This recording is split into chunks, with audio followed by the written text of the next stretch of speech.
This is a study from the book of Leviticus on the sacrifices that were offered in the temple, and these were sacrifices that were pointed to Jesus as our Redeemer and as the Messiah. So the focus of this study is pointing to Jesus, male and female animal sacrifices, lambs, goats, and cattle, from Leviticus chapters 1 through chapter 7. So when we come to Leviticus chapters 1, we find in verses 2 and 3 that the whole chapter is an example of men specifically taking an animal to sacrifice, an animal that was from the cattle, the herd, the flock. The offering was to be, in verse 3, a burnt offering of the herd. It was to be a male without blemish. The sacrifice was to be of the free voluntary will of the person bringing the animal, in this case a man. The sacrifice was brought to the door of the tabernacle of the congregation before the Lord. He put his hand upon the head of the burnt offering, and it was accepted to make an atonement for him. And then we find in verse 10 that this example is given twice in this chapter. So an offering was brought from the flocks. It could be from sheep or goats. It was to be a burnt sacrifice, and it was to be a male without blemish. So we find in this chapter two examples of a man taking a sacrifice to the temple, and it was to be a male animal that was sacrificed. When it says burnt offering, as you read these chapters, I just want to make sure that you understand that the animal was killed before it was burnt. So I've met some women who thought, well, since there were only male sacrifices, and since so many references in the Bible are just to men, then maybe there's not a gospel for salvation for women. And that's not true. And you find that even in the book of Leviticus. So let's go to chapter 3. Chapter 3 is talking about a peace offering. And the animal that was offered was from the herd. It could be a male or a female animal. And it was offered without blemish. The person laid their hand upon the head of the offering, and it was killed at the door of the tabernacle of the congregation, according to verse 2. And then in verse 6 it says that this offering was for a sacrifice of a peace offering unto the Lord from the flock, male or female, and it shall be offered without blemish. So we have two examples, just like we have two examples in the book in the first chapter of Leviticus. And in the third chapter, this is an animal that could be a male or a female animal. And then there's a third example. If he offers a lamb for his offering, and it goes on to discuss what that kind of a peace offering looks like. And in this example, it does not identify the gender of the animal. So my understanding of this is that when you have one or two examples before that names the gender of the animal, which was male or female in this case, and then you have the third example, which is a lamb whose gender isn't identified, the gender would most likely be the example from the first two examples, which was male or female. And then in verse 12 is the fourth example of a goat being offered, again for the same type of sin, as a peace offering, that is, and there's no mention of gender. So the same principle would apply that it's likely that these last two examples were also male or female. So are you counting? So far we have two examples of only a male sacrifice and four examples of an animal that was male or female. So just keep count, and you see some principles here. So chapter 4 talks about an offering for a sin of forgiveness, a sin of ignorance, there's some principles that we can learn much from in terms of what this means in our life today. It was a sin of ignorance against any of the commandments of the Lord concerning things which ought not to be done.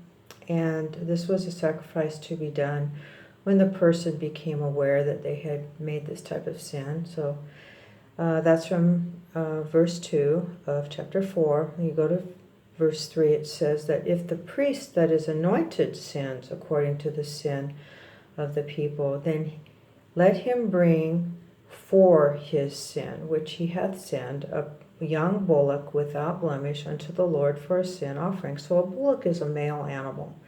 If a priest committed a sin, a priest is in a position of spiritual authority and also was at times a judge. So if they sinned a sin of ignorance, they were to offer a bullock, which is a male animal. It was a more expensive animal.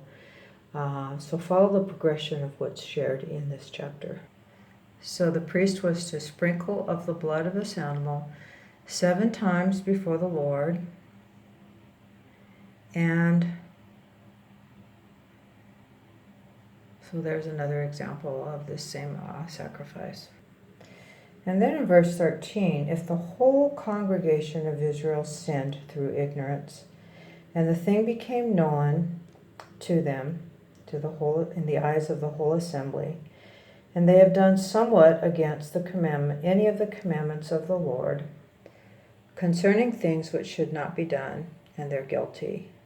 When the sin which they have sinned against is known, then the congregation shall offer a young bullock for the sin, and bring him before the tabernacle of the congregation. So here was a sin that the whole congregation had committed, and it was considered a more grievous sin, and they were to offer a young bullock, which is an animal that was more expensive to offer. It was a male animal and priced at a higher price. In verse 17, the blood was sprinkled before the Lord, even before the wall. Verse 20, this was for an atonement that was made for them by the priest, and it would be forgiven. Verse 22, when a ruler has sinned and done somewhat through ignorance against any of the commandments of the Lord his God concerning things which should not be done, and is guilty, or if his sin whereof he has sinned come to his knowledge, he shall bring his offering.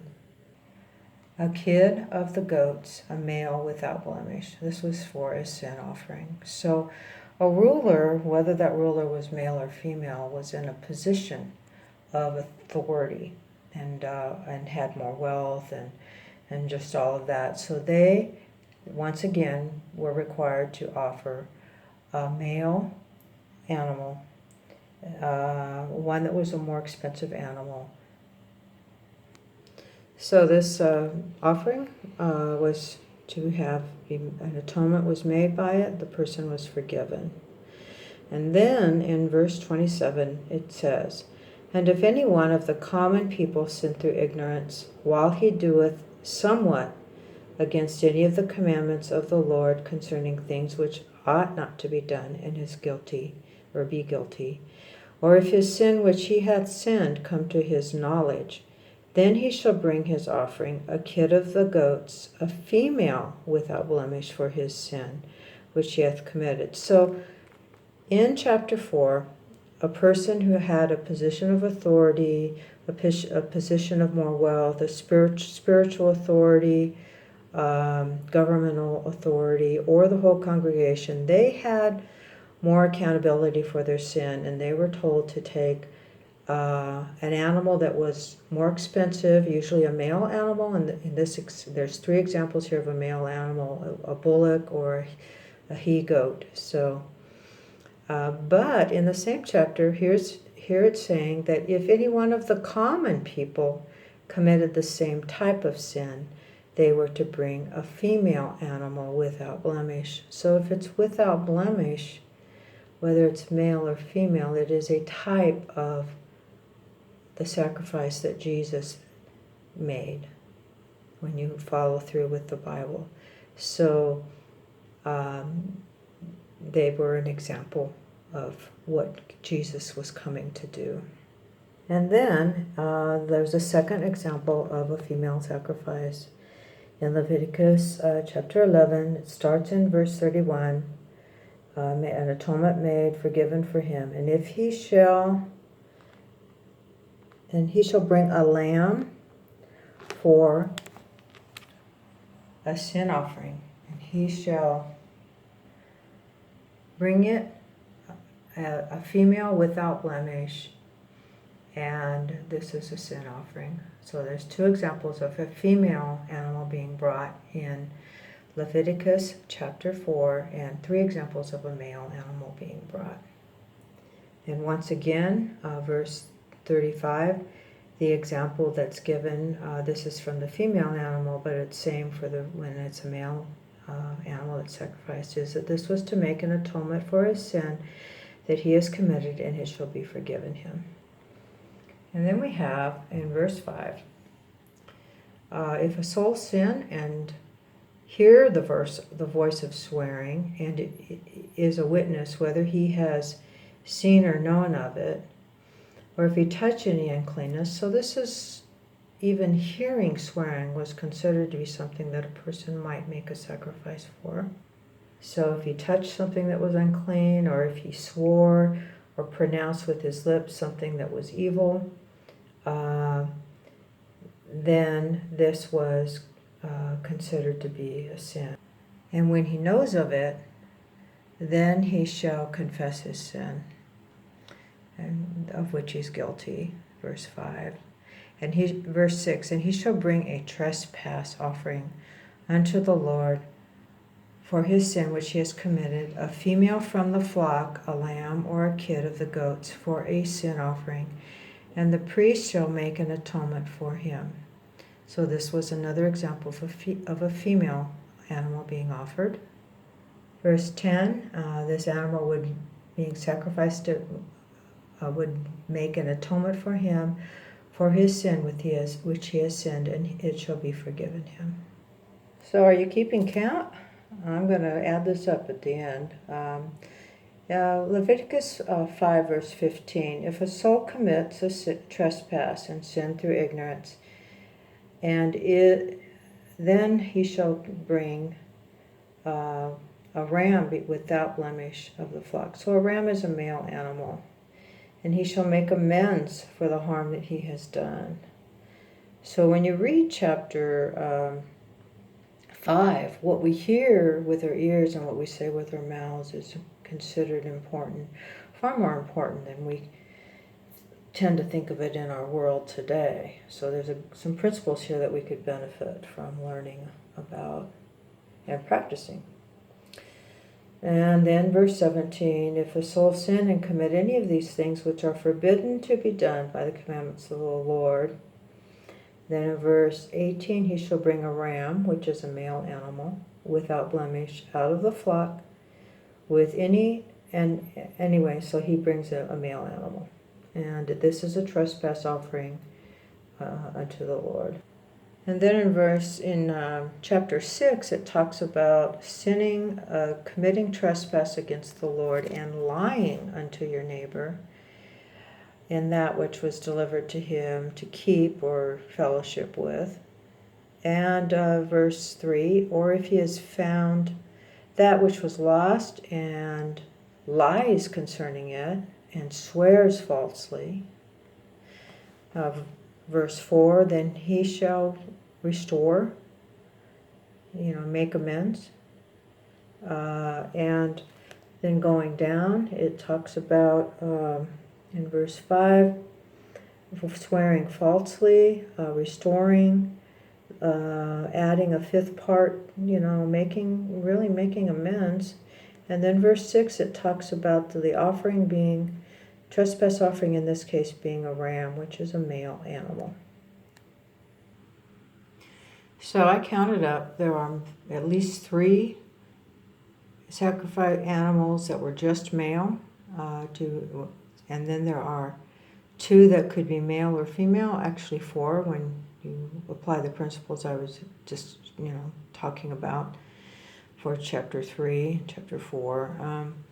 There were 3 that were female sacrifices. There was 1 or 2 where there was no gender mentioned, but those would apply to the male or female sacrifices. So that example of male or female is actually 4. A bullock or ram, which was likely male, there were 5 animals sacrificed. So altogether, 7 or 11 times there's a male animal offering offered, and 5 or 6 times there were a female animal offered. Now, when you look at this, a lot of the times the male animal that was sacrificed was for someone who had economic status, the entire congregation, a priest or ruler. Likely there were fewer in number of those type of sacrifices. If it was a female animal, the role of it was for daily and common people, and that there were likely a higher number of animals. There were also some instructions about health in how these animals were sacrificed. So, animals, male or female, all pointed to Jesus, and all pointed to the fact that Jesus, as our Savior, came to die for both men and women who had problems with sin.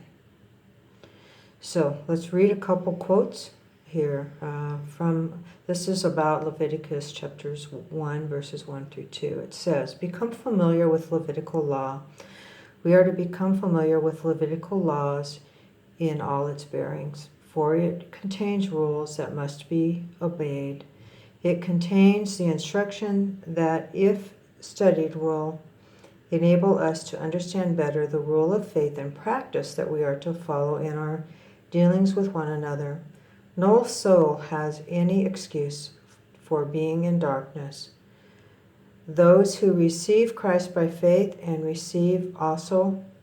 will receive also power to become sons of God." And this is from the first volume of the Bible Commentaries, page 1110, paragraph 4. So, now here's another one. "The sacrificial system committed to Adam was also perverted by his descendants. Superstition, idolatry, cruelty, and licentiousness corrupted the simple service that God had appointed. Through long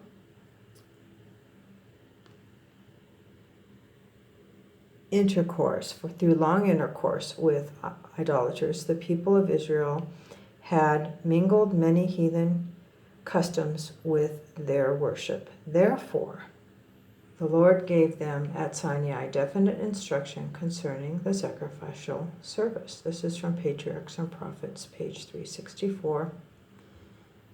And this to me is one of the best quotes in terms of pointing to Jesus. And this is a quote applying to Leviticus 4, verse 29. "The most important part of the daily ministration was the service performed in behalf of individuals.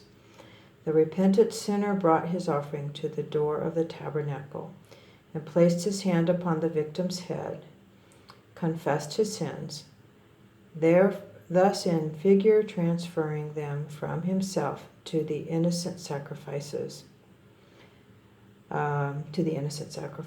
Patriarchs and Prophets, page 354.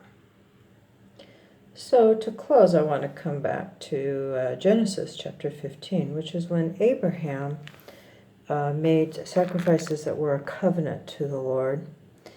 And it says in verse 9 of chapter 15, "And he said unto him, Take me a heifer of 3 years old, and a she-goat of 3 years old, and a ram of 3 years old, and a turtle dove, and a young pigeon." So God instructed in verse 8, God instructed Abraham to take a heifer, which was a female animal, a she-goat, another female animal, and a ram, a male animal, sacrificing 2 female animals and 1 male animal, as well as some other animals that really they could not identify the gender very well. But these were expensive animals. This was an expensive offering that Abraham was instructed to give as part of his prayer and covenant to the Lord, and looking forward to Jesus the Messiah, who came to sacrifice himself for all of us. And in verse 6 it says, and he believed in the Lord, and he counted it to him for righteousness. So that verse is quoted in the book of Romans. Abraham is an example of receiving the righteousness by faith. And that's really what these sacrifices point to, and what we receive with Jesus: the righteousness by faith, the salvation in Jesus, and rest and trust in Jesus.